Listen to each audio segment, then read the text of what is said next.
Hello and welcome to the second episode of the First Exchange podcast with me, your host, Lydia Daydal, and I am delighted to be joined in studio today by IBF world champion Kit Galahad.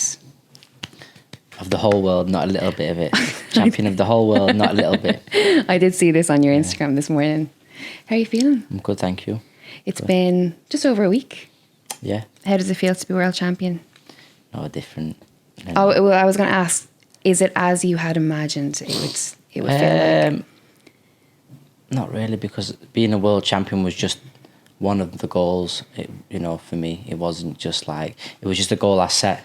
Mm-hmm. But there's more goals, and I ain't finished the rest of them. So I don't know. I don't feel no different. How for yourself in your mind, what way do goals work out? Like, do you set them yearly? Is it more of a kind of a general, these are the goals I want to achieve, or are you a little bit more strict on achieving them? To be fair with you, I've always had my goal was always to be like a freeweight world champion, unified. Mm-hmm. In 3 divisions. That's what and I have always believed it. I even believed I should have been a world champion at super bantamweight. Mm-hmm. If I got the opportunity when I was a bit younger, but I outgrown that weight, and I believe I'll be a super champion, at super feather and lightweight. Mm-hmm. So it just depends. You have little goals in terms of like. I remember when I first term professional, I thought, let me just get a British title. Then that'll get me to the next. That'll get me to the next one. So when I got the British title, I could have won it outright, but I didn't. I wasn't really bothered because that was just the stepping stone for me. Mm-hmm. So then I won that, and I thought, let me get the European. Then got the European. Then you get to the, a final eliminator. Then when you get to the final eliminator, then you get to your world title. You get to your world title, then let's try and make unification. If we can't make unification, we'll try and beat whoever we can, and then move up to the next one, if you know what I mean. Yeah, absolutely. When you look back on the journey, with things that went to plan, things that didn't go to plan, do you think that it all happened for a reason? Do you believe that everything happens for a reason, the good and bad? It's just how it goes, isn't it? It's part of life, and it's just how it is, isn't it? It's just, you can't really put your finger on it. It's just, things happen in everyone's lives, good and bad. Mm-hmm. It's how you deal with a situation. Mm-hmm. When you have something good happen, you can't get carried away. And when something bad happens, you can't let it get to you. Mm-hmm. Do you know what I mean? Life's like a roller coaster. You got to just try and keep on a, level playing field at all time. You might have a little, but you don't really want to be going up and down all the time. You are a very level person, though. Yeah. You seem very calm and relaxed and chilled, focused, obviously. Yeah. Do you think that is you, or is this what Broxton has created? Bit of both, It's like, I've always been, for me, I'm not academically, smart in terms of like book smart, reading things, but I'm good at figuring things out or reading people. And seeing certain situations. That's what I was always good at. I could be in a room with someone and figure out the situation straight away. Or I could read someone's body language and know it straight away. Mm-hmm. But I couldn't sit down and write, an essay or something like that. I couldn't do nothing like that. So you're very intuitive. Yeah, I don't know what that means, but you intuitive to how people are feeling, or like reading the room. Yeah, or just things. I was always good with hands-on things as well. And just things like that, really. Can we talk about when you started? When I started boxing, yeah. Well, before I started boxing, I was always in and out of trouble. Always, I was always looking for a hustle, or, up to no good, or trying to figure things out. Always trying to make a buck, or just always on a hustle. How old are you at this stage? I come to Sheffield. I've always been coming to Sheffield since the age of maybe like 7. Okay. No, even younger, because my grandparents my mum was actually from Sheffield. Right, okay. She's from Upperthorpe, Sheffield. My mum was born here. And from the age of like, it might be like 4 or 5 years old when I come from Qatar. I lived in Liverpool, but my nan and grandparents come as well with me. No way. And they lived in Sheffield. And so basically in Liverpool where we lived in Toxteth, was a really bad area, really rough. And a few people got killed, a few people got shot. And then we couldn't actually play outside no more. Wow. And this is at 7? Yeah, this was like 6, 7, yeah. So we were in talks. If this was like when this was basically someone got killed, and that was it. It was basically like the Wild West in Liverpool. So even when we played out, we couldn't leave the door. You know, the doorstep. Yeah. Literally, we couldn't. We had to kick the ball. If we went down the road, we couldn't even leave to get the ball. Do you know what I mean? And my mum just used to send us to Sheffield. So she used to send us to Sheffield to like just in the summer holidays, or you know, Christmas holidays. You know, just the big breaks. We used to come up here all the time. So we always had friends, and obviously being from Liverpool and being kids are a bit more. It's different down there because you're a bit more sharper than you are in Sheffield, especially back then. And when we come here, we were like very sharp. Like we knew all the tricks on the streets, you know, like just little things. We knew how to nick things and do this and do that. We knew every single trick. And when we come here, we were like advanced. So when we come here, we were like 10, 11, me and my brother. But we used to hang around with like 15, 16-year-olds because we were advanced. We couldn't hang around with kids our age. We had to hang around with kids a bit older. And we were just always in trouble and stuff. Then my mum and dad had split up. Then obviously we had the decision to pick. So we picked to live with my mum. We moved up here. And that's it really. Then we were just always in and out of trouble even more. God, how old are you when your mum and dad split up? Probably like 10. So that's heavy anyway for any age as a child, and then to have to make a decision like that. Yeah, to a certain degree. You know, I come from a big family. You know, when I was living in Liverpool, they were like, I've got 7 brothers and sisters, and then my dad had to look after his sister's kids because they were widows. So they sent their kids from Yemen to live with us, and then my mum had to look after her sister's kids. So they were like in the house. We were in a 3-bedroomed house, and there was like 7 kids. And then my cousin, and then my other 2 cousins. So there was like 7, 8, 9. There were like 11, 12 people in the house. We used to sleep on the floor. You know what I mean? There was that many of us, and we had bunk beds. So we had to share. Some of them had to share the bunk beds, and the rest had to sleep on the floor. Do you know what I mean? Because my dad had a shop, and we used to all kind of like do little shifts in the shop, stocking up and stuff like that. But that's how it was in them days. You know, we didn't really have much. My dad didn't really have much. You know, he had a lot of people he had to look after. He didn't just have to look after us. He had to look after his mum and dad back in Yemen, you know, and he had to look after his sisters because they were widows, you know, 3 sisters. And then he had to look after their kids. Then he had to look after, you know, my nan and granddad, my mum's mum and dad. Do you know what I mean? So there was like, literally they were looking after probably like, I don't know, 17 or 18 people It's altogether. a lot of pressure. Yeah. A lot of pressure on someone. Because the shop what we had, my dad was actually making really good money. But if he had 2 kids, we would have been all right. We would have had an amazing life. But there was that many of us that they couldn't, if you know what I'm saying to you. So with that, you know, when you look back then on you as a person and your characters that you have, do you think that that whole time period has shaped you? Yeah, 100%. Because, you know, even all my brothers and sisters were all grafters. Because from a young age, when we were like 4 or 5 years, Mum's like, oh yeah, you've got to go and stock up the fridge. Yeah, I was stocking up the fridge from the age of like 5 years old, you know, or doing something. We all had a job in the house. We didn't all, there wasn't like playing around or anything like, and even when we were playing around, you know, it wasn't for very long. We all had a job in the house, you know, and even the shop, because the shop was actually, so our living room door, you'd go into the shop. Right, okay. So we had a camera. So when someone walked in, you just pop out? Yeah, the bell would go off and then we'd go in. Do you know what I mean? And that was it really. Mum and dad are both grafters, you know. They've always had like, my mum's always had like 3 or 4 jobs. My dad's always been, when he had the shop, he's opened the shop at like 7 in the morning till 11 at night. Every day, 365 days a year, non-stop. Do you know what I mean? You know, when you say that you used to get into a little bit of trouble, you know, back in the day, I'm interested to know or understand, how does a young child get, you know, swayed into that way of life when it seems like at home, just by what you're saying about your parents and their work ethic, that, you know, they're good people and they've good morals and stand set. So, because we're now in a time where there's so many kids that are kind of losing focus, losing their way, going down wrong paths. And, you know, there's a question from society that are asking, you know, what can we do to help change that? I don't really know, because kids are different now. When I was a kid, it was just different in terms of like, I lived in Toxteth, so the only person who had money or who had anything were the gangsters. Yeah. So they used to have the flashy cars, and my dad had a good job. He owned his own shop and everything, and he was doing really well. But you're still thinking, you don't want to end up like this.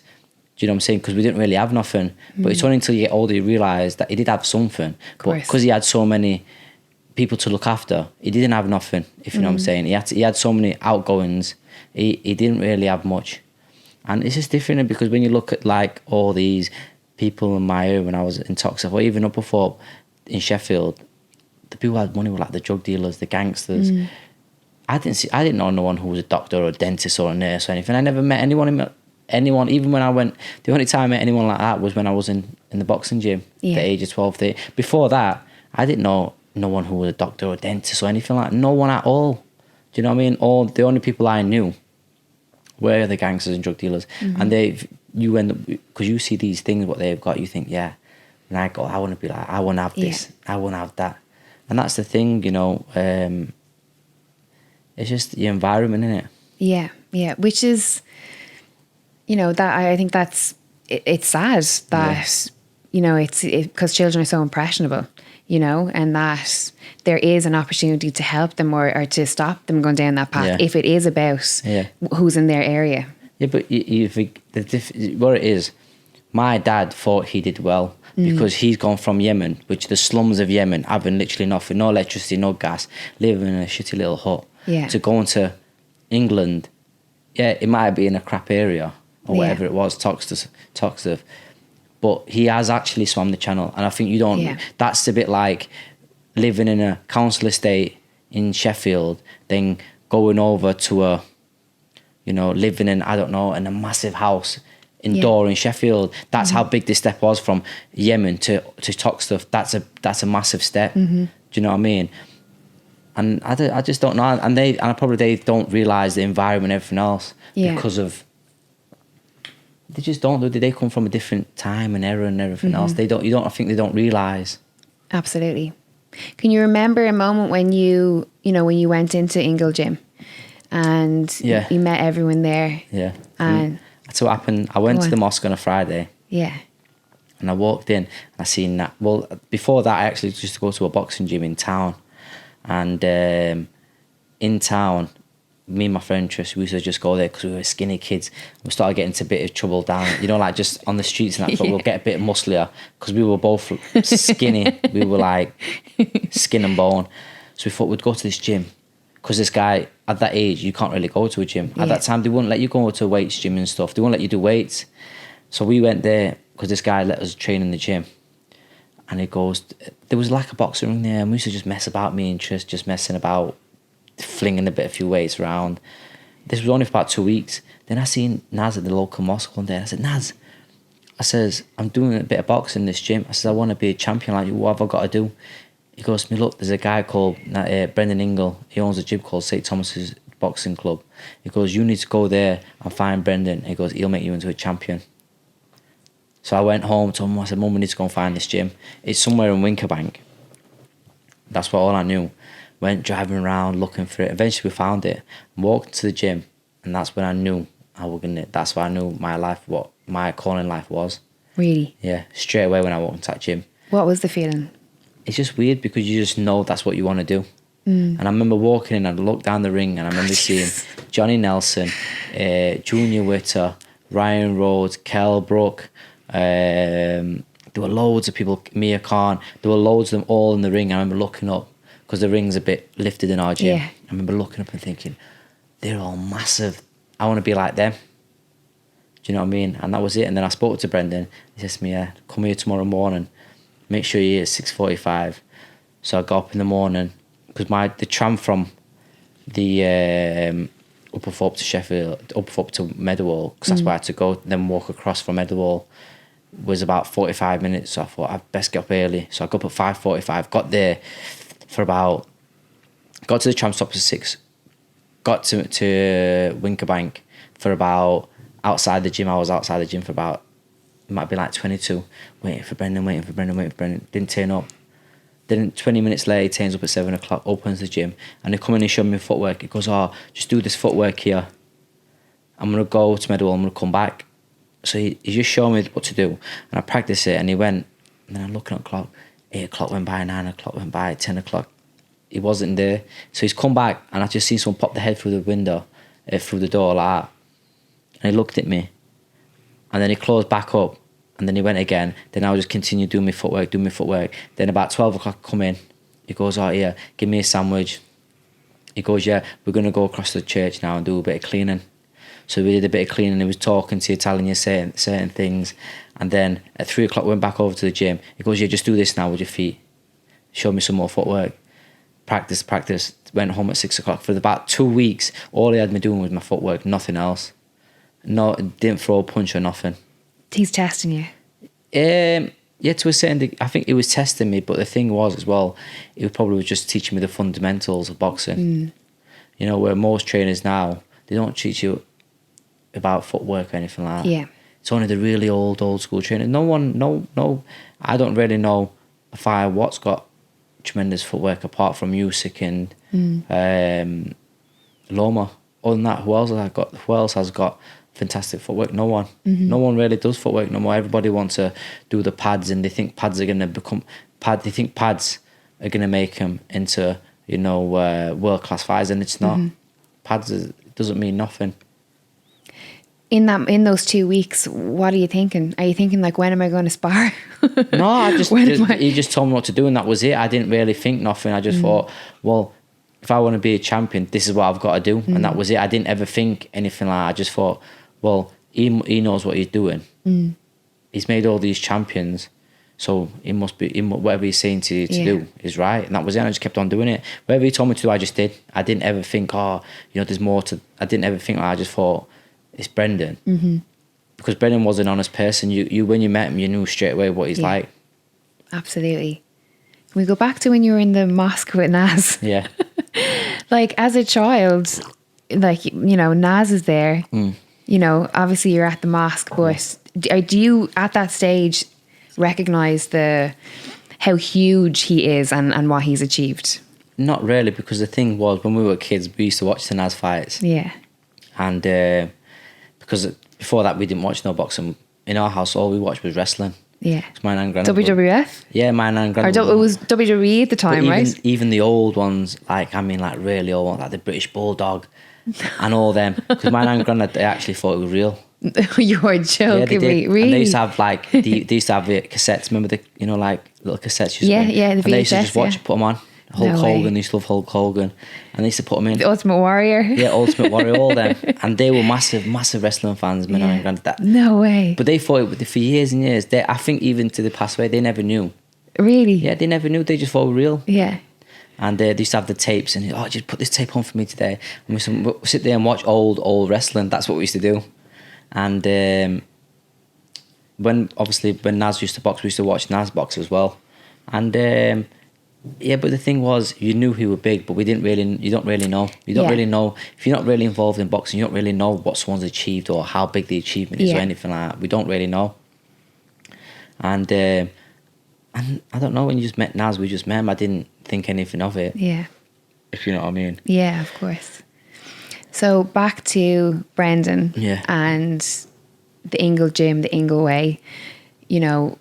The legacy of the Ingle Gym is, especially being Irish, especially with boxing in Ireland, he is so revered and held in such high esteem.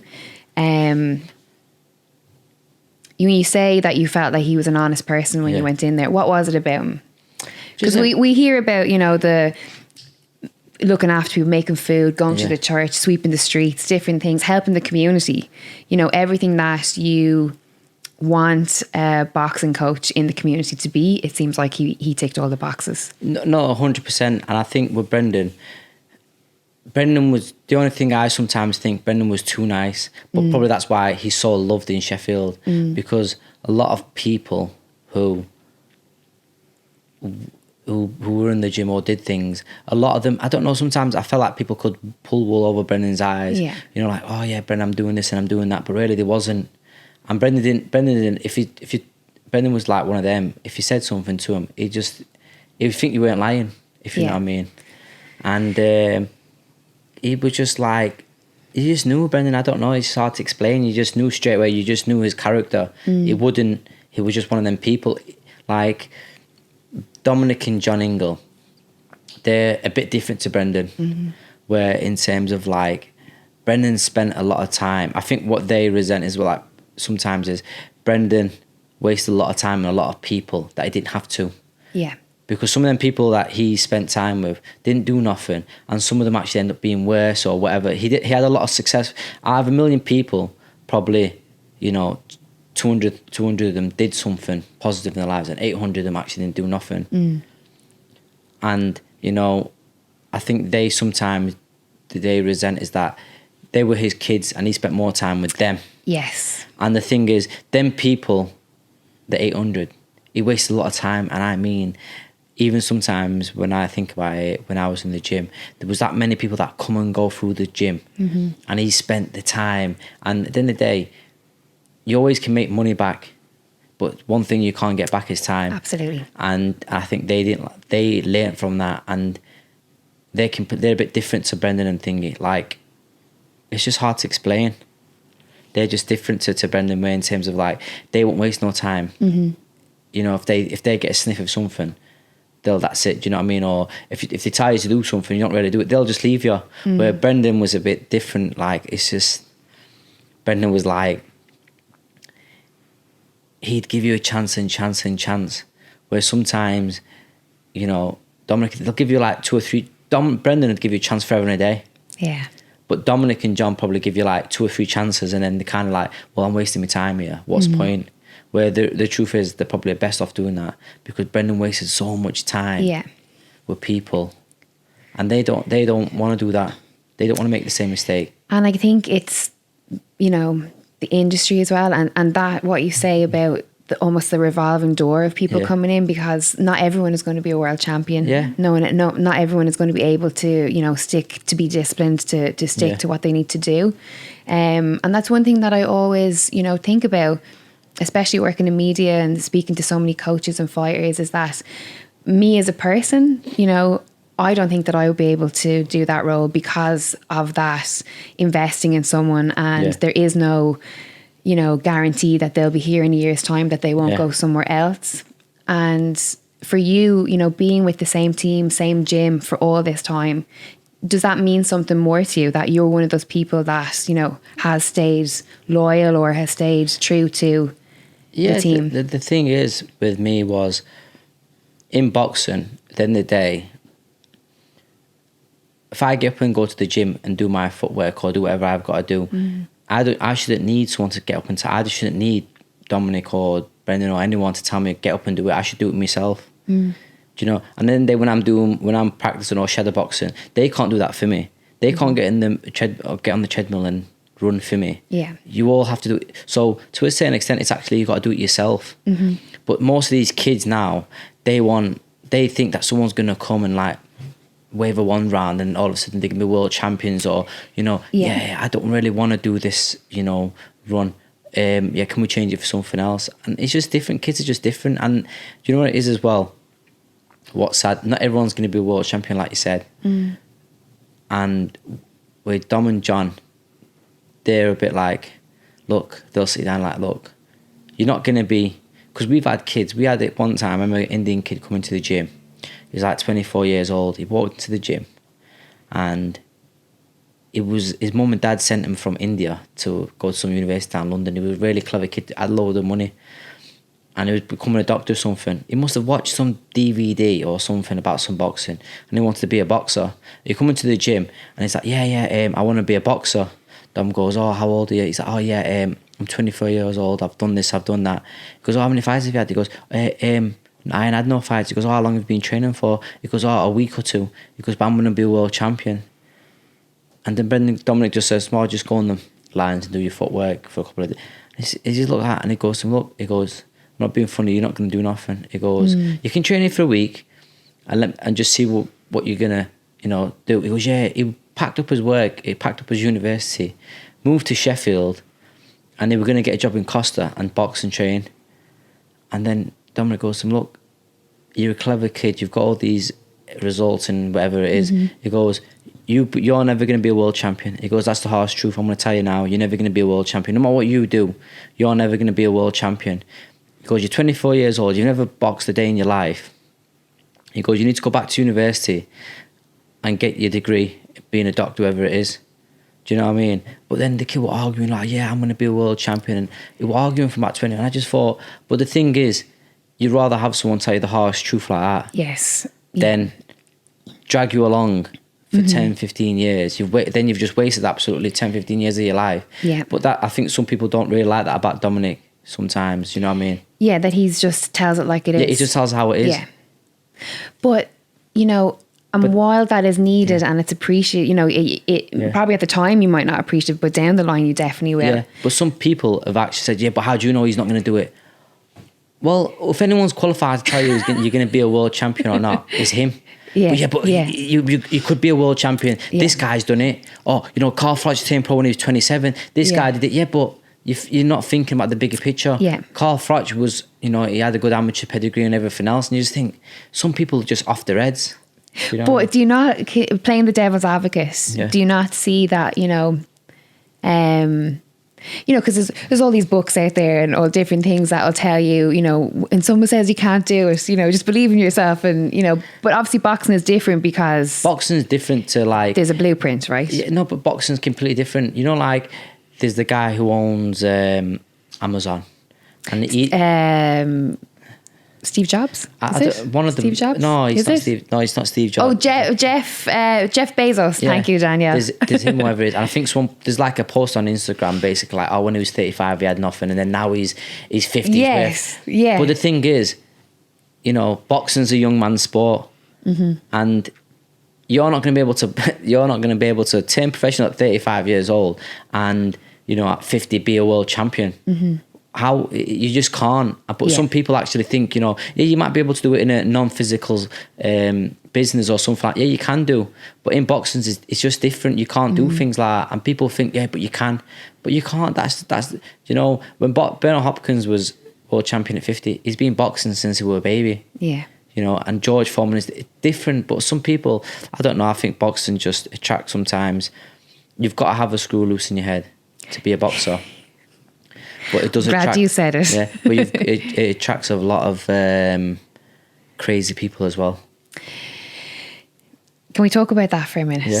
So, the screw loose with the boxing, with the fighters, you are one. So, what do you think it is? Because there's two things, right?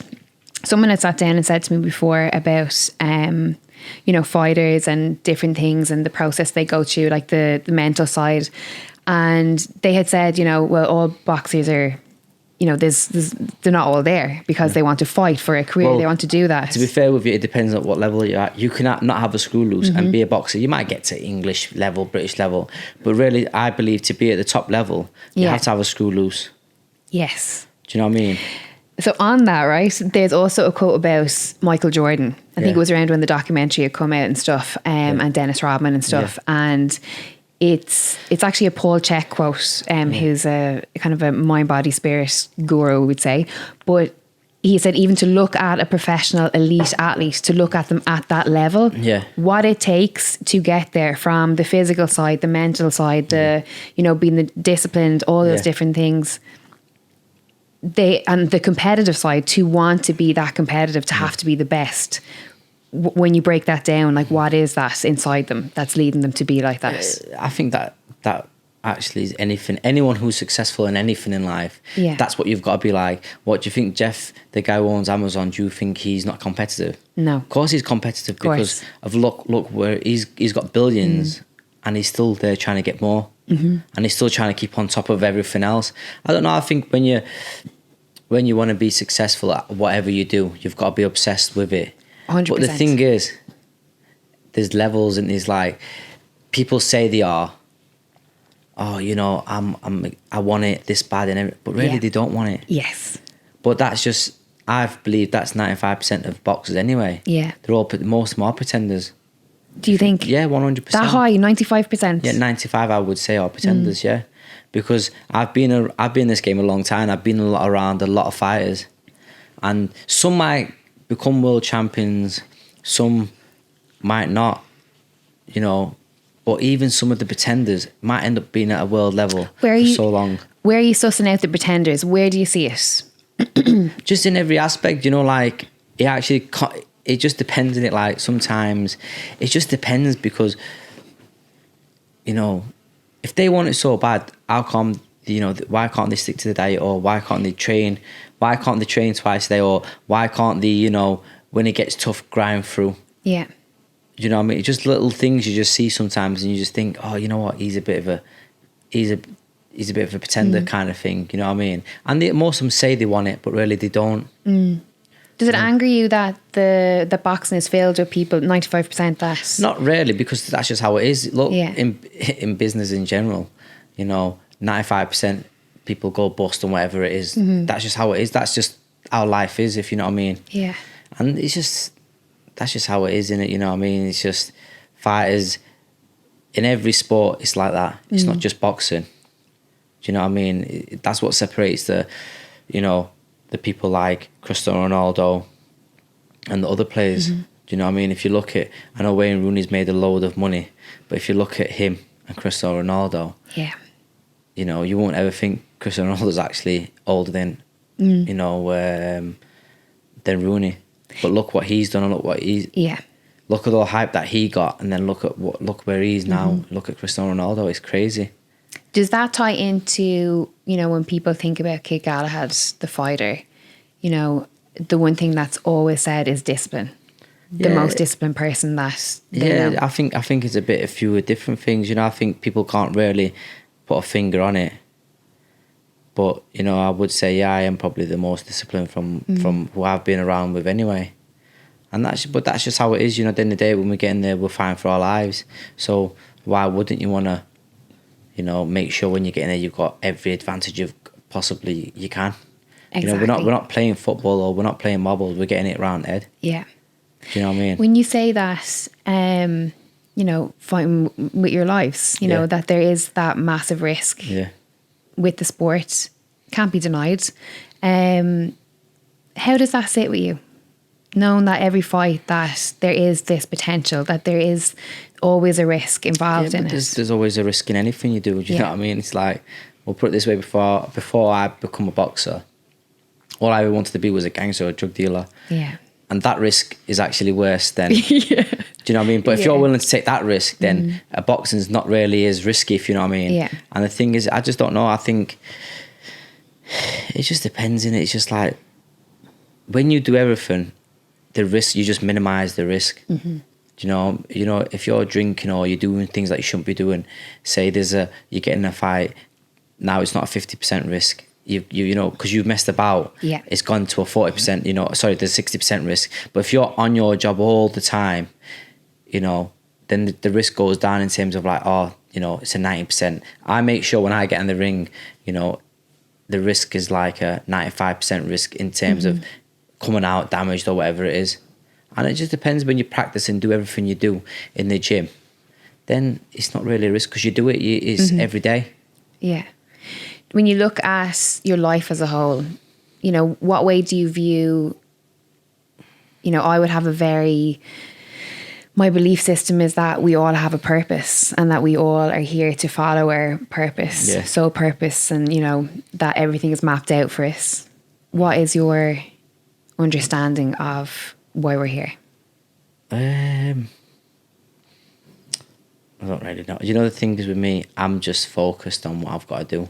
Like, I do believe, you know, I was on here to become a world champion and be one of the best fighters from England. But the thing is, I'm just so focused on what I've got to do and to get where I'm going to get. I don't really think about anything else. I don't think about, oh, this or that. I just thinking, look, I'm here now, and now I need to get to this next level. I'm not thinking about what's happened in the past or anything else. I'm just thinking what's ahead. Do you know what I mean? I'm just thinking, look, I need to get to the next level, next level, next level. That's all I'm thinking about. I'm just tunnel vision on what's ahead. I'm not thinking anything behind me. Do you ever not worry? I don't think worry is the word, but do you think about after boxing? Yeah, a little bit, but not really, because look, I know boxing's not going to be forever. Yeah. And that's why I want to make sure when I do it, I want to maximise on it and make sure I've done everything I wanted to do. I don't want to be... I've met loads of fighters who come to the gym and like they're retired now, and they're like, oh, you know, I wish I had the train. I wish I had the train. Like, I wish I had been on it like you, or this, that. Yeah. And I just think, yeah, but I even told them sometimes, some of them, I said, oh, why? I said, why? What are you doing? Like, do you know what I mean? You're fighting in 8 weeks. Why are you not on it? Oh, you know, this and that, and just making excuses for themselves to do what they're gonna do. And then now they're retired. They're like, yeah, you know, I wish I had done that. I wish I had done that. And I just think, you know, I just want to make sure I maximise on what I've got to do. Of course, I know it's not going to last forever. Then, you know, when that finishes, you go on to your second chapter in your life. Do you know what I mean? But until then, you know, I want to make sure I give it 1,000%. And that's it, you know, and I'm just focused on what I've got to do and get to where I'm getting. Do you feel like you've sacrificed a lot to get to where you are? Yeah, but that's just how it goes, isn't it? Everyone's got to sacrifice something, haven't they? You know, no matter what you do in life, you've got to sacrifice something. You can't always have a... You know, the thing is, people think, oh, you know, they want to sacrifice a little bit and then get a big reward at the end. It don't work like that. Yeah. Do you know what I mean? You always got to sacrifice things. If you want if you want a big reward at the end, you've got to sacrifice a lot. Yes. And that's what I think a lot of people don't. They just... I don't know if they sacrifice. They think sacrificing 12 weeks... Yes. for a camp is a lot. What's 12 weeks? It's nothing. But fighters actually think that. They think, you know, they sacrifice 12 or 8 weeks in a camp and then, yeah, they're going to get this and then, yeah, that'll get you so far. But eventually it's going to catch up on you. Yeah, it is interesting that, you know, in this sport in particular, you know, as an outsider, you look in and you go, okay, that's what needs to be done. That sacrifice, that 100% discipline. And like you say, so many that find it so difficult to do it. Yeah. So with that, you know, the mental side for you, like that's obviously one of your huge factors, is that you have this unbreakable mindset. Yeah. Well, it just depends, innit? It's years and years of doing what you're doing, and it's like, what I always find mad is like, when I always hear fighters say, oh yeah, I've had a fantastic camp, 8 weeks, you know, I'm ready. And I just think... You're not. You know, the thing is, I just think, how can someone beat me if they've had a 12-week camp, or even if they've had a 5-month camp? I've been doing this for 19 years. How can a 12-week camp or a 3-month camp beat someone like me? They can't. And that's why I think most of the fighters, that's why I think when I get in there, I mentally break them. Yeah. Because they soon realise when they get in there, that's what, they realise, you know what, I'm not going to beat this person. I'm not going to beat him today. And that's why I think when I get in fights, I would say,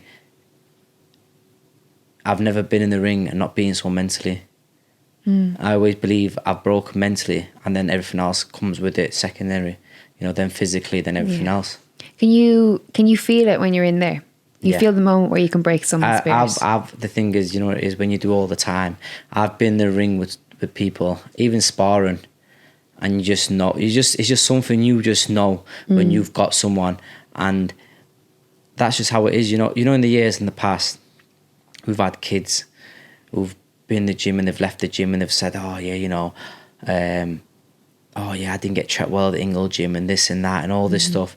And I just think the reason why they think they never got tracked well is because when you're coming off second or third best, but so like say you're training with me and Kel and everyone else, yeah, you're not coming first, you're coming third or fourth. And every time, and then when that's happening to you all the time, they don't realise that the standard is so high that their standard is going to be high as well. Yeah. They get broken, so therefore they go to different gyms and they think because they're the king of their gym now, oh yeah, you know, we got neglected at the Ingle gym. No, it's not, because in the Ingle gym, no one's going to give you nothing. You've got to fight your way to the top. That's how I did it. There was Johnny Nelson Jr., where to Cal Brook, Nassim Hamed. The list goes on. I was at the bottom of the pile. But these kids, they don't want to fight their way to the top. They think, oh, because they've won this or done that, or, you know, they've done well in the amateurs, or, yeah, we should be, you know, moved up the pedal, you know, up the ladder straight away. You don't. In that gym, no one cares what you've done as an amateur. No one cares what you've done as a pro. Even when I go to the gym now, everyone's still trying to take the number one spot, and that's what it is. That's what you need. And that's what you need. That's the environment you need to be in. So it's male ego. Pardon? Do you think it's male ego? No, it's just competition. That's what it is. It's just fierce competition. At the end of the day, when you're the top, someone wants that spot. So now, when you're at the top, you've got to train and do everything even more. Yeah. But I don't know how some kids, they just find it hard just to even get there. And it's just, I don't know. For me, I don't know, because I've never, when I was at the bottom, I always wanted to be number one. So I was always trying to bam, get myself. And when I got myself there, I was just keeping myself up there. Yeah. But these other kids, I think sometimes they can't get themselves even to that level. So it kind of mentally breaks them after a period of time. You know, it doesn't matter, because, you know, it could be a run. It could be lifting weights. It could be sparring. It could be body sparring. It could be anything. But when you're getting constantly battered or beaten, it kind of, I don't know, it might demoralize these people. Of course, yeah. And imagine that's where the mental toughness can come in, is that if you can persist and go to the gym every day, twice a day, and be the bottom of the pile, and to be beat up and to be the one that's not doing good every day, and to stick with it, then that shows such character, right? Yeah, it does, but that's what you got to do to get to it. Yeah. That's what you got to do to get to the, that's what you got to do to get to the top, in my opinion, and stay at the top for a long time. Yeah, you might get a break and you might win this and you might win that. But when you get to that level and you haven't really put in that foundation, you're going to come up short at some point. You know, and you can con your way getting there and, you know, blagging it, because there's been a lot of fighters who sometimes I think they've blagged it or they conned the way there, and they're kind of like, you know, trying to root themselves to get somewhere, to get in a position without actually taking no risk. Yeah. You know, like back in the day, if you wanted to be the number one dog, you literally had to fight your way up to the top. But now there's that many governing bodies and that many different things. You kind of can sway your way around and wait around and, yeah, you know, let me just take this route. Oh yeah, and you know, I'm not going to take this route. I'm going to go this way instead, to find an easy way, if you know what I'm saying, to get to the top. But at some point you will come up short, and that's how it is. So for you, as someone who's been in the sport for that long, and, you know, like the business of boxing, outside of the actual love of the sport, what is the biggest, you know, biggest thing that you would change in the sport? What is the most disheartening part of it, outside of actually loving the sport? If I could, I'd have one world title. I think one world title would be better. One or two world titles. You wouldn't have. I think now there's that many, and they're so corrupt in ways. It's not even corrupt, it's just like there's that many things now. People actually don't even know who champion is or who's what or whatever it is. Do you know what I'm saying to you? And I think if there was just two, and everyone had to fight each other, then that's when you know, back in the day when you got the Sugar Ray Leonards or Sugar Ray Robinsons, or because there wasn't that many governing bodies, where now there's that many, everyone can just take a different route. Do you know what I mean? But then again, it gives them more opportunity for other kids to come through, because sometimes if you haven't got the right push, then you can't actually get to the top. Do you think about legacy? I just want to be the best that I want to be. Do you know what I mean? And I believe I will be one of the best to come out of England ever, because I just believe I put so much in. I don't believe there's any featherweight, super featherweight or lightweight in England that could beat me, without a shadow of doubt. And I believe I will be a three-weight world champion. Sorry, I get emotional hearing you say that. It's like, because you've set your goals already, and you've achieved so much so far. You know, and to say that, like, I believe you when you say it. You know, what would you want people to say about you after this is done? If people are sat in the pub what would you want them to Did say? say I was one of the best fighters to come out of England, without a shadow of that. Even one of the best fighters to come, one of the best fighters ever. And the only way you do that is by fighting and getting to the top, you know. And there's no other way to get there than fight, because I don't know, I feel like fighters think they can talk the way up there, or, you know, con the way up there. But in this game, you will eventually come up short, 100%, you know. And I don't know, we'll have to wait and see. Does it fill you with responsibility? Do you feel a responsibility to boxing, to your community, to the country that you have to uphold or anything? More than anything, I feel for myself, not really. It's not for anyone else. It's more to do with myself, if you know what I mean. Because I put in the hours and I put in the time and everything else. The thing is, if I accomplish everything I do and then people say, oh yeah, they didn't like me, then it doesn't matter to me. You know, that's it. But in the history books, if you've done what you've gone out to achieve and done everything else, then you'll always be in there. But in terms of like what people think, it doesn't matter, does it? You know, it actually doesn't matter, because people are going to love you and people are going to hate you. Yeah. It's all irrelevant. It's like when they say who's the best featherweights to come out of England, who do you think it is? So far, who do you think is the best featherweight to come out of England? You. No, there's Nassim Hamed. Obviously Naz, There's Barry McGuigan. But Naz for me would have been someone who, like, when I think back on, you know, growing up with boxing, he was bigger than life. And I've never met him. Yeah, he was. He was like Anthony Joshua, but probably bigger. Yeah, and I can just remember that feeling of sat with my granddad. He was a Superstar. Yeah. The ring walks. Ring walks, I remember being a child and practicing ring walks, you know, and not really understanding why I was doing it, you know. But I always believe Naz underachieved. Why is that? Because I always remember Brendan used to always say Naz should have been a featherweight, super featherweight, lightweight. He should have won everything from featherweight to light middleweight. And people thought, this old man's crazy, what's he on about? But who's gone and done that? Who's gone to do the exact same? Pacquiao. And what, you know, Naz was probably better than Pacquiao. Yeah.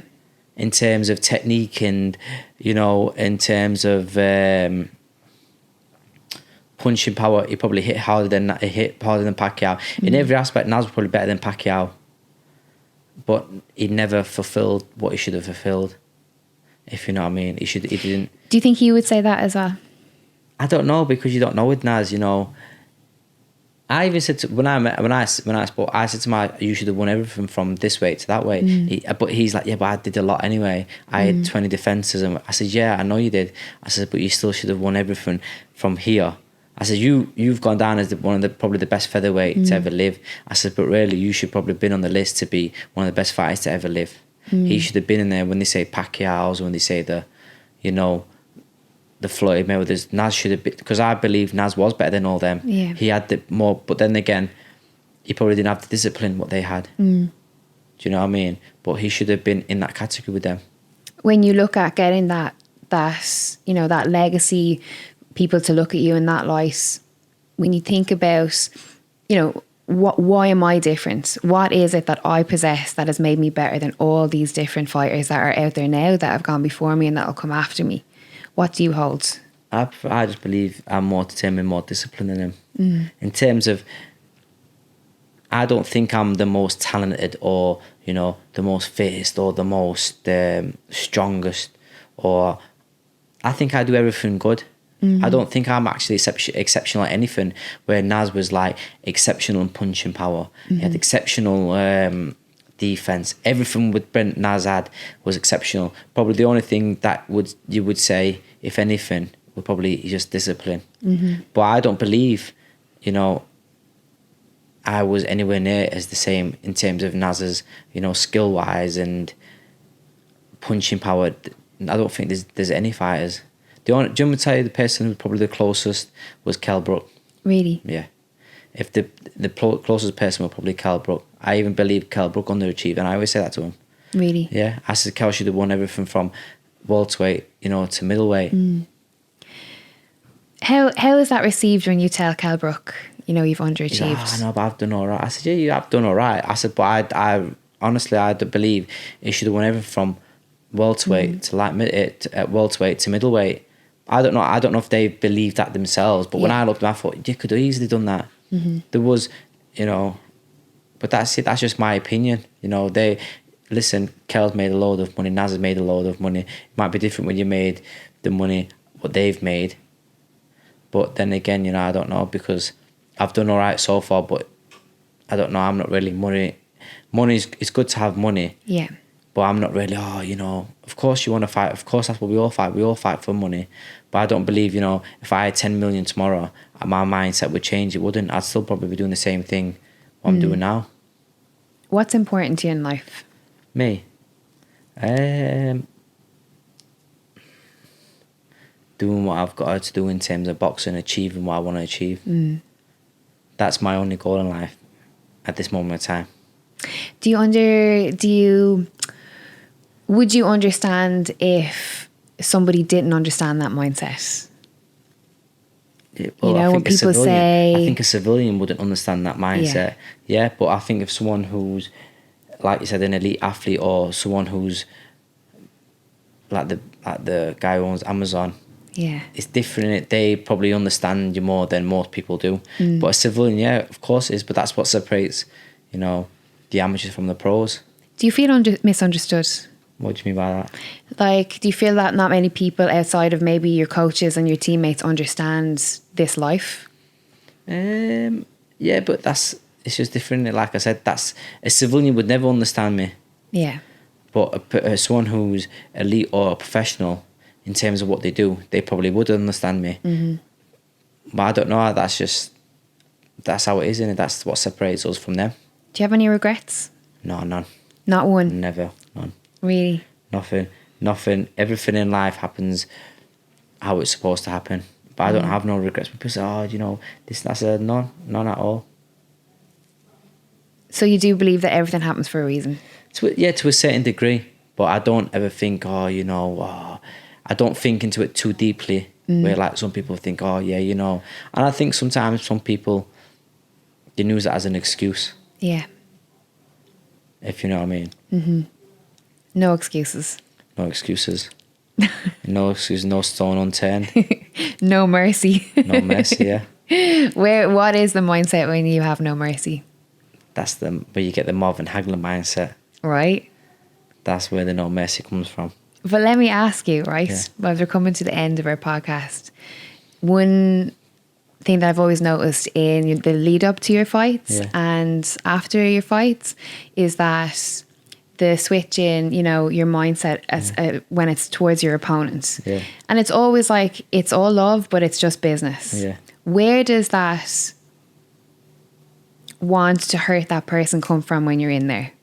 What is it inside you? I know it's the business, I know it's the sport, I know it's what you have to do. Because it's life and death, and at the end of the day, this is what we do, we're modern day gladiators. At the end of the day, to be fair with you, when I get in the ring and I batter someone from pillar to post, I don't ever feel sorry for them. Never. When I'm in the ring, no, I don't. And that's just how it is. Because that's, he's trying to do the same to me. Yeah. So I don't really feel sorry for anyone, no. Afterwards I think, oof, I might have given him a bit of a bad beating there. Yeah. But when you're in there, it's fight or flight. And that's it, I don't know, it depends how you condition yourself.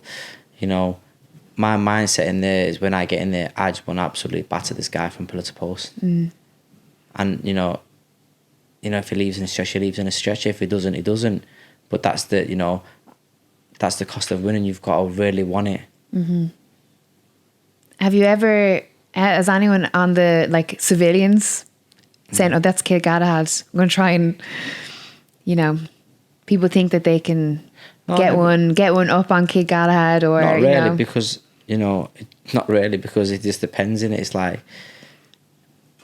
I don't know. I don't drink, so you're never really gonna ever catch me on an off day. Have you never drank? No, never drank, and even the thing is, you're never really going to catch me on an off day because I'm always on point. And I don't know, there's some fighters where I've heard stories, they've been downtown and they've been battered from pillar to post by a civilian, by a student who's, doing the A-levels or whatever it is. And I've heard stories about certain fighters who you would never believe, do you know what I mean? But that's them, innit? Letting the guard down, they shouldn't be doing that. Yeah. Do you feel very good? Do you feel like you have to keep your guard up? Yeah, of course you do. No matter, it doesn't matter, if I was doing this or not. You've always got to keep your guard up because you don't want people to take advantage of you or try to, I don't understand why people drink in general, because why would you want to leave yourself vulnerable? Yeah, which is exactly what it does, right? It makes you vulnerable. I always think that, you want to relax, but you're vulnerable. What, can't you just sit at home and relax? Why would you need something to make you vulnerable? Do you know what I mean? But I think to do that is... Not a lot of people can sit by themselves at home with nothing, with no distractions. But that's another thing, people can't, but you need to. 100%. Some people don't like to be by themselves, but you've got to be able to... I enjoy being more by myself. Like 4 or 5 weeks before a fight, I don't really go nowhere. I don't see no one. It's like a prison. But I enjoy being by myself. Yeah. And I think the problem with people now is they can't be by themselves. Yeah. It kind of like, Why do you think that is? Why do you think most people can't sit by themselves? I don't know. It's just different now, and it's people have to be with other people. Like, we're really... That's my mindset anyway. I just think I treat it like prison. When I'm 4 or 5 weeks before a fight, I go into really like in a different zone where I'm like prison. Yeah. But everyone's different. Some people like to have a laugh and joke, and I just think, I find it mad because I just think you're gonna go into a fight in a couple of weeks' time, and this guy's gonna try and kill you, and you're here thinking about, you want to have a laugh and dance, or have a joke with someone. I think it's mad. But they think I'm mad because I'll sit in the house by myself doing nothing, like it's prison. So each to their own, innit, really. Well, you're the world champion, so yeah. Something is working. Thank you so much. Appreciate you coming in. Worries. Did you enjoy it? Yeah, it was good. It was good. I enjoyed it. Thank you so much for coming. No I do appreciate it. World champion, not of... A little bit of it, the whole world. The whole world. Yep. Whole world. What an honour. Kate Galahad for the First Exchange podcast.